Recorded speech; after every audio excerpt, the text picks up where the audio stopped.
Hello friends, स्वागत है आपका एक बार फिर से अपने यूट्यूब चैनल नॉलेज में। सेल्फ एन्यूमरेशन फॉर्म स्वगणना प्रपत्र जनगणना 2027 के लिए आप घर बैठे किस प्रकार फिल करेंगे, आज की पूरी प्रोसेस यही है। सभी जो भी यहाँ पे एम्प्लॉयज़ हैं, नागरिक हैं, वे इस पोर्टल पर जाकर सेल्फ एन्यूमरेशन HLO लॉगिन पर अपना एन्यूमरेशन फॉर्म ऑनलाइन कर सकते हैं। जनगणना 2027 के सफल संचालन के लिए आप सभी को ये फॉर्म भरना बहुत ज़रूरी है। डिपार्टमेंट वाइज भी ऑर्डर जारी हो गए हैं, तो आइए प्रोसेस स्टार्ट करते हैं। सबसे पहले आपको इस वेबसाइट पे आ जाना है se.sense.gov.in। जैसे हम इस पर क्लिक करेंगे तो इस तरह का इंटरफेस हमारे सामने ओपन हो जाएगा। यहाँ पे हमें सबसे पहले स्टेट सेलेक्ट करना है। स्टेट सेलेक्ट करने के बाद आपको यहाँ पे कैप्चा कोड फिल करना है, जो भी कैप्चा कोड आपको यहाँ पे दिख रहा है। अगर आपको ये कैप्चा कोड समझ नहीं आता है तो आप इसको रिफ्रेश करके नेक्स्ट कैप्चा कोड भी यहाँ पे एंटर कर सकते हैं। अब हम वेरीफाई एंड प्रोसीड बटन पे क्लिक करेंगे। वेरीफाई एंड प्रोसीड बटन पे क्लिक करने के बाद ये आपको कुछ मैसेज देगा, इसे रीड करना है। रीड करने के बाद आपको सिंपल ओके बटन पे क्लिक करना है। ओके बटन पे क्लिक करने के बाद अब name of the head of the house hold, तो जो भी आपके name of the head of the family है उसका नेम आपको यहाँ पे मेंशन करना है। हम यहाँ पे कर देंगे।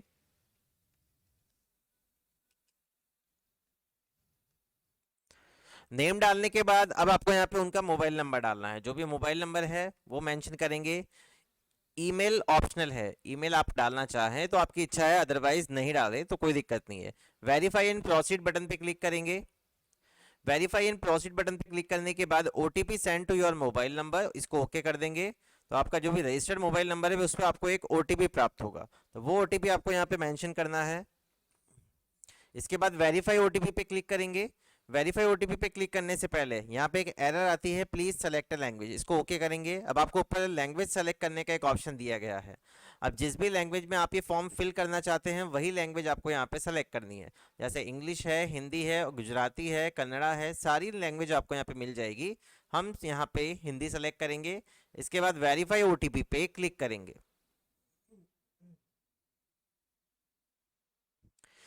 वेरीफाई OTP पे क्लिक करने के बाद आपका यहाँ पे लॉगिन हो जाएगा। लॉगिन होने के बाद अब आपको आपकी लोकेशन यहाँ पे ट्रेस करनी है। तो राजस्थान आपका स्टेट आ चुका है। डिस्ट्रिक्ट आपको यहाँ से चुनाव करना है, जिस भी जिले में आप रहते हैं वो डिस्ट्रिक्ट यहाँ पे सेलेक्ट कर लेंगे। पिन कोड आप डालेंगे उस एरिया का। पिन कोड डालने के बाद अब यहाँ पे लैंडमार्क आपको डालना है।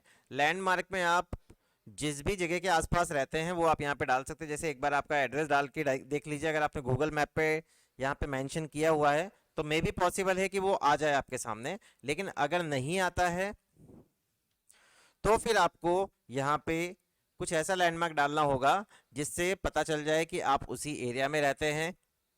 एक बार हम यहाँ पे एड्रेस डाल के ट्राई करेंगे। लेकिन अगर ये देखिए, जैसे मैंने यहाँ पे एड्रेस डाला, समझिए अगर आपने गूगल मैप पे आपकी लोकेशन पहले से डाली हुई है, जो भी मैप होता है आपके पास, जिस भी मैप को आप यूज में लेते हैं मोबाइल से कहीं भी जाने के लिए, गूगल मैप पर अगर आपने आपके मकान की लोकेशन डाली हुई है तो वो आपके सामने यहाँ पे ओपन हो जाएगी। जैसे मैंने यहाँ पे सेलेक्ट कर लिया। सेलेक्ट करने के बाद ओके कर देंगे। ओके करने के बाद खोजे बटन पे क्लिक करेंगे। इसको थोड़ा सा स्क्रॉल करेंगे। स्क्रॉल करने के बाद यहाँ पे अब आपको लगता है कि ये आपकी लोकेशन है तो आपको यहाँ पे इसको सेट कर देना है। इसको जूम भी आप यहाँ से कर सकते हैं। एकदम परफेक्ट लोकेशन पे ये गया है क्योंकि गूगल मैप पे मैंने पहले से मेरी लोकेशन डाली हुई है। तो इसको आप ड्रैग भी कर सकते हैं, यहाँ पे ड्रैग करेंगे तो वो आ जाएगा, लेकिन यहाँ पे पहले से वही है लोकेशन तो हम वही लोकेशन रखेंगे। आप ड्रैग करके इसको इधर उधर भी कर सकते हैं जैसे आप देख रहे हैं यहाँ पे, लेकिन हम इसको सिंपल यहीं रखेंगे क्योंकि मकान की लोकेशन एकदम यही है। ड्रैग करने से क्या होगा, आप इजीली वहां पे पहुंच जाएंगे जहां के लिए आपने ये लोकेशन डाली है। यूज कंट्रोल प्लस स्क्रॉल, इसका यूज तभी होगा, यहाँ अक्षांश देशांतर आ जाएंगे। इसको स्क्रॉल करेंगे। स्क्रॉल करने के बाद यहाँ हमने इसको सेट कर दिया है। सेट करने के बाद यहाँ आप देखेंगे आपका पिन कोड आ गया है, आपकी लोकेशन आ गई है।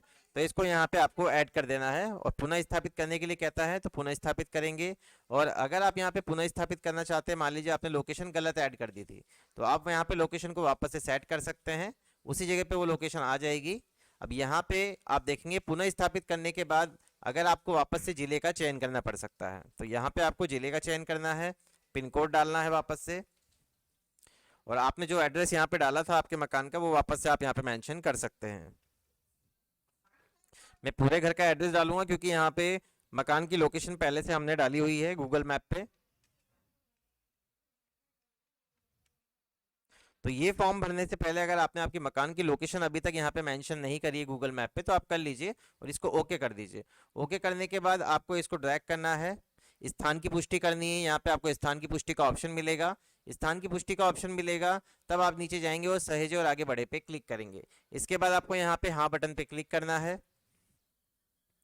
हाँ बटन पे क्लिक करने के बाद अब जो नेक्स्ट चरण आता है वो आता है आपकी जनगणना में जो आपसे सवाल, मान लीजिए आपके घर पे प्रगणक आते हैं तो वो भी आपसे यही क्वेश्चंस पूछेंगे।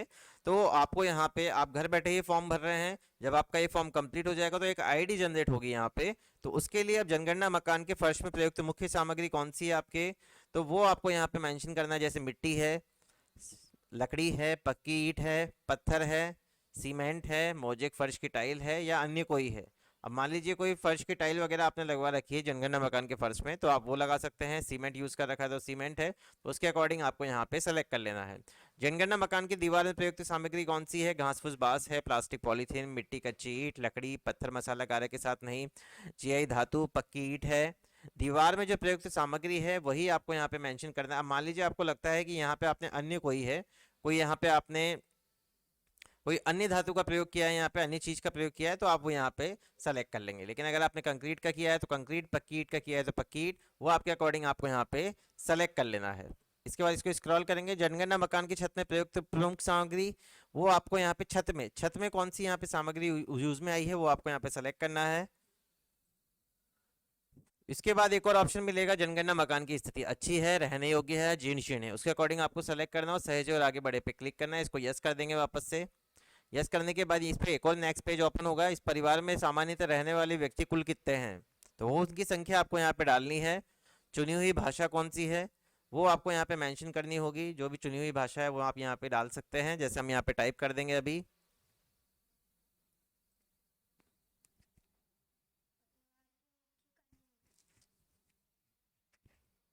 यहाँ हमने चुनी हुई भाषा डाल दी है, आप टाइप कर सकते हैं। इसके बाद परिवार के मुखिया का लिंग डालना है, मेल है, फीमेल है, ट्रांसजेंडर है, वो आपको यहाँ सेलेक्ट करना है। इसके बाद कौन सी कैटेगरी से आप बिलोंग करते हैं, सूची देखने के लिए यहाँ क्लिक कीजिए। अन्य है तो अन्य पे क्लिक कीजिए। मकान के स्वामित्व की स्थिति आपका अपना है, किराए का है, किराए का एवं अपना कोई मकान नहीं है, अन्य है तो वो कर दीजिए अपना। उसके बाद रहने योग्य उपलब्ध कमरों की संख्या कितनी है वो आपको यहाँ पे मेंशन करनी होगी, यहाँ पे हम डाल देंगे। जितने भी कमरे रहने योग्य हैं उनकी संख्या आपको यहाँ पे डालनी है।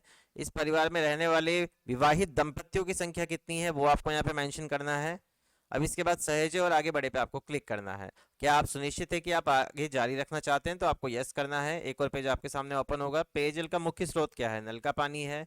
नल का पानी कुआं, हैंडपंप, ट्यूबवेल, झरना, नदी, नाला, टैंक, तालाब या झील, जो भी आपके पास है वो आपको यहाँ पे क्लिक करना है। जैसे नल का पानी उपचारित स्रोत से है तो वो आप यहाँ पे सेलेक्ट कर लीजिए। पेयजल स्रोत की उपलब्धता परिसर के अंदर है, निकट है या दूर है, वो सेलेक्ट करना है। प्रकाश का मुख्य स्रोत क्या है, बिजली है, मिट्टी का तेल है, सौर ऊर्जा है, अन्य तेल है, तो बिजली आप यहाँ पे सेलेक्ट कर लीजिए। अदर ऑप्शन है तो वो आपके अकॉर्डिंग सेलेक्ट करना है।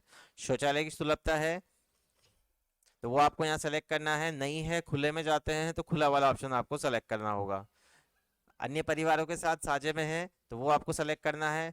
सार्वजनिक शौचालय है तो सार्वजनिक शौचालय सेलेक्ट करना होगा। शौचालय का प्रकार कौन सा है, फ्लश, पॉर फ्लश शौचालय निम्न से जुड़े हैं, पाइप सीवर पद्धति से है, सेफ्टी टैंक से है, अन्य पद्धति से है, तो वो आपको यहाँ पे सेलेक्ट करना है। इसके बाद और भी ऑप्शन आपको यहाँ पे दिए गए हैं तो उसके अकॉर्डिंग आप सेलेक्ट कर लेंगे। गंदे पानी की निकासी किससे जुड़ी हुई है, ढकी हुई नाली से है, खुली नाली से या किसी भी नाली से नहीं है। अगर नाली नहीं है तो बिना नाली के यहाँ पे सेलेक्ट कर लेंगे। परिसर के अंदर स्नान की सुविधा है तो हाँ आपको इसको सेलेक्ट कर लीजिए। रसोई घर, एलपीजी, पीएनजी गैस कनेक्शन की उपलब्धता है तो वो आपको सेलेक्ट करना है। नहीं है तो नहीं पे। घर के भीतर खाना पकाते हैं परंतु रसोई घर में नहीं पकाते तो उसके लिए अलग से ऑप्शन हैं। खुले में घर के बाहर खाना पकाते हैं तो उसके लिए दो अलग से ऑप्शन हैं। खाना पकाने के लिए प्रमुख ईंधन क्या है वो आपको यहाँ पे सेलेक्ट करना होगा। जलाऊ लकड़ी से चलाते हैं, फसल का अवशेष है, उपला है, पक्का कोयला, जो भी यहाँ पे ऑप्शन दिए गए हैं हम यहाँ पे एलपीजी पीएनजी सेलेक्ट कर लेंगे। सहेजे और आगे बढ़े पे क्लिक करेंगे। क्या आप सुनिश्चित हैं कि आप जारी रखना चाहते हैं, तो आपको हाँ बटन पे क्लिक करना है। अब इसको स्क्रॉल करेंगे। क्या आपके घर में रेडियो ट्रांजिस्टर है तो यस, नहीं है तो नहीं। टेलीविज़न है तो आपको वो सेलेक्ट करना है, इंटरनेट सुविधा है तो हाँ करना है, अदरवाइज नहीं करना। इंटरनेट सुविधा लैपटॉप कंप्यूटर में है, मोबाइल स्मार्टफोन में है या नहीं है, तो वो छोड़ दीजिए। लैपटॉप कंप्यूटर है आपके घर में तो वो आपको सेलेक्ट करना है। टेलीफोन और मोबाइल फ़ोन स्मार्टफोन है या लैंडलाइन है, स्मार्टफोन है तो स्मार्टफोन, दोनों है तो दोनों। साइकिल और स्कूली, यहाँ पे स्कूटर मोपेड साइकिल है आपके पास तो साइकिल अगर दोनों है तो दोनों सेलेक्ट कर लीजिए। कार जीप वैन है तो यस। परिवार द्वारा उपभोग किए गए मुख्य अनुदान क्या है उसको आप यहाँ पे चेक बॉक्स पे क्लिक कर सकते हैं। मोबाइल नंबर आपका ऑप्शन आ जाएगा यहाँ पे। अब अगर आपको लगता है कि आपसे किसी प्रकार की कोई त्रुटि हो गई है, किसी में कोई और ऑप्शन सेलेक्ट करना था आपने गलती से कर दिया, तो पीछे वाला बटन दिया गया है या पुनः स्थापित करें पे क्लिक करें। अगर आपकी सारी डिटेल यहाँ पे सही है तो आपको सहेजे और आगे बढ़े पे क्लिक करना है। जैसे आप इस पे क्लिक करेंगे कि आप सुनिश्चित हैं कि आप जारी रखना चाहते हैं तो आपको हाँ बटन पे क्लिक करना है। हाँ बटन पे आप जैसे ही क्लिक करेंगे पूर्वावलोकन जो भी आपने डिटेल्स फिल करी है वो सारी डिटेल आपके सामने यहाँ पे ओपन हो जाएगी। जो जो आपने डिटेल फिल करी है सब आ जाएगा। ड्राफ्ट के रूप में सेव करना चाहते हैं, संशोधन के लिए वापस जाना चाहते हैं तो संशोधन के लिए भी क्लिक कर सकते हैं। पुष्टि करें और सबमिट करें, जैसे इस पे क्लिक करेंगे, इस पे क्लिक करने के बाद किसी तरह का कोई चेंज नहीं होगा। इसके बाद हाँ बटन पे क्लिक करेंगे। हाँ बटन पे क्लिक करने के बाद यहाँ पे एक आपकी स्वगणना पहचान संख्या SEID आपके सामने यहाँ पे ओपन हो जाएगी। अब इस SEID का यूज क्या रहेगा मैं बता देता हूँ आपको। जब भी आपके घर पे एन्यूमरेटर आएंगे, प्रगणक आएंगे जनगणना करने, जो कि आने वाले हैं जल्दी ही 15 तारीख के बाद, तो उस टाइम आपको क्या करना है वो आपसे पूछेंगे क्या आपके पास कोई SEID है, तो SEID आप उनको प्रोवाइड कराएंगे। अगर यहाँ पे मतदाता ने अपना फॉर्म भरा है और SEID यहाँ पे प्रोवाइड कराई है तो जनगणना में जो भी जब भी वो SEID डालेंगे तो उन्हें फिर अलग से आपकी डिटेल फिल करने की जरूरत नहीं है, तो वो आपके डिटेल को डायरेक्ट सबमिट कर सकते हैं। सिर्फ आपको SEID प्रोवाइड करानी रहेगी। और आपको लगता है कि आपकी मकान की लोकेशन सही नहीं आई, जो कि वो देख लेंगे, तो उसमें आपको क्या करना होगा कि आप उनको बोल सकते हैं कि आप खुद आपकी डिटेल, हमारी जो डिटेल है वो वापस से फिल कर दीजिए, आप उसको SEID प्रोवाइड मत कराइए। तो ये पूरी प्रोसेस है कि यहाँ पे आपको आपका self enumeration form census of India 2027 के लिए किस प्रकार फिल करना है। अगर आपको वीडियो पसंद आया हो तो प्लीज़ चैनल को सबसे पहले सब्सक्राइब करें, वीडियो को लाइक और शेयर करना ना भूलें। Thank you so much.